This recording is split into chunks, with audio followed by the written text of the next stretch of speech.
American missiles are leaving East Asia. Right now, the air defense systems that were pointed at North Korea are being loaded onto transport planes and flown to the Middle East. And in Seoul, Tokyo, and Taipei, America's closest allies are asking, if something happens here, will Washington actually come? On March 10, 2026, South Korean President Lee Jae-myung confirmed it publicly. The United States was pulling its Patriot missile batteries and parts of a THAAD system from South Korea and redeploying them to support the ongoing war against Iran. His words were blunt. Seoul opposed the move, but could not stop it. Flight tracking data confirmed it. US military C-17 and C-5 transport planes, the large heavy lift kind, were spotted departing Osan Air Base in Pyeongtaek over several days. South Korean media reported that Patriot launchers were being moved across the country to the base ahead of departure.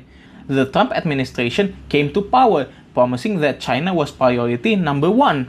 Undersecretary of Defense Elbridge Colby spent years arguing that the US needed to concentrate its military power in the Pacific, and yet, right now, that military power is flowing in the opposite direction back to the Middle East. US-made Patriot missiles are highly effective against Iranian drones and missiles, but they are expensive, they are in limited supply, and the war is consuming them faster than defense contractors can replace them. So, the Pentagon faces a zero-sum problem: defend the Middle East or maintain full readiness in the Pacific. Right now, it is choosing the Middle East. To understand why this is so significant, you need to know that this isn't just a logistics decision, it is a contradiction at the heart of US foreign policy. The Trump administration identified China as the main strategic threat, and backed that up with tariffs, pressure on allies to rearm, and a clear de-emphasis on Middle East entanglement. The Asia-Pacific was supposed to be the main event, but American military assets are finite, and Iran, along with an intensifying campaign of drone and missile attacks across the Middle East, has made demands the Pentagon cannot ignore. The result is a situation where US strategy says one thing and US force posture is saying another. This isn't entirely new. Last year, Patriot batteries from Korea were temporarily moved to the Middle East for what Washington called strategic flexibility before being returned. However, this time, the war is larger, the departure looks more substantial, and the political signal it sends has landed very differently.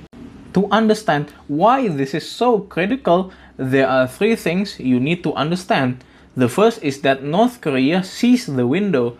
This is because the day US and South Korean forces began their annual Freedom Shield exercises in March 2026, with 18,000 troops simulated to combat scenarios, North Korea fired its second cruise missile test of the year.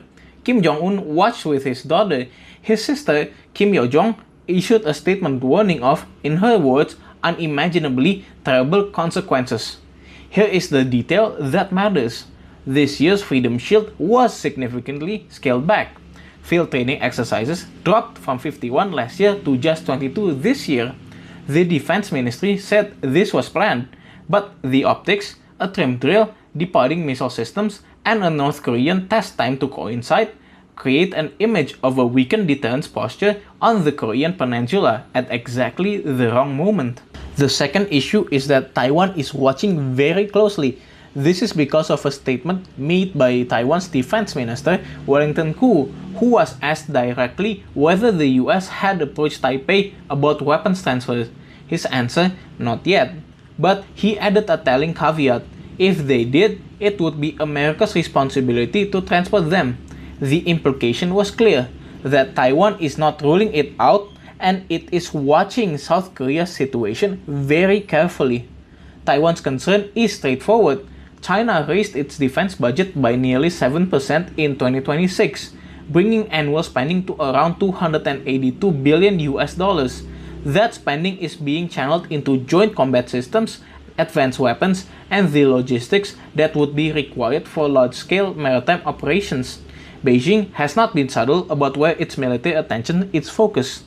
For Taiwan, the withdrawal of US assets from South Korea raises a question that no one in Taipei wants to answer publicly.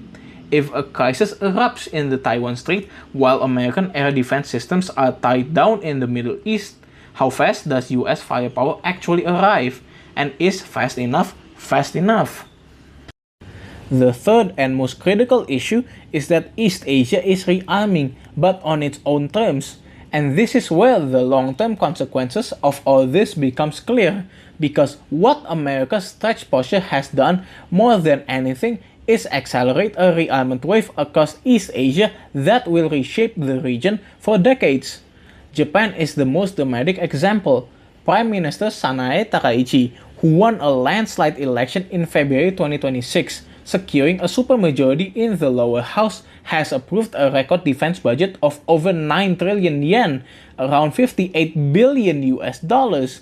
Japan is on course to become the world's third largest defense spender, behind only the US and China. Takaichi is also pursuing constitutional revision to remove the post-war restrictions on Japan's military, a historic shift that would have been politically unthinkable just a few years ago. South Korea is accelerating its own domestically produced missile system, a direct response to the uncertainty around US hardware. Taiwan has pushed through a long-contested defense budget increase and is spending more on its military than it has in a generation. The pattern across all three is the same.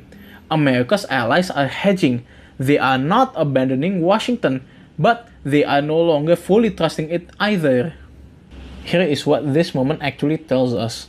The United States has a strategy: focus on China, prioritize the Pacific, and stop being drawn into Middle East conflicts.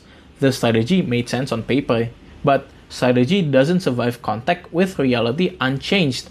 The war in Iran created demands the Pentagon couldn't refuse, and the cost is being paid, at least partially, in the form of a weakened deterrence posture in East Asia, at the exact moment that China and North Korea are most active. The rearmament of Japan, South Korea, and Taiwan is in many ways the natural result. These countries are not panicking, they are adapting, and they may ultimately build a more resilient regional security order that relies less on a single American guarantee. But that transition takes time, and the gap between the old model and the new one right now in 2026 is the period of maximum risk. America's adversaries know that window exists. The question is whether Washington can close it before something decides to walk through it.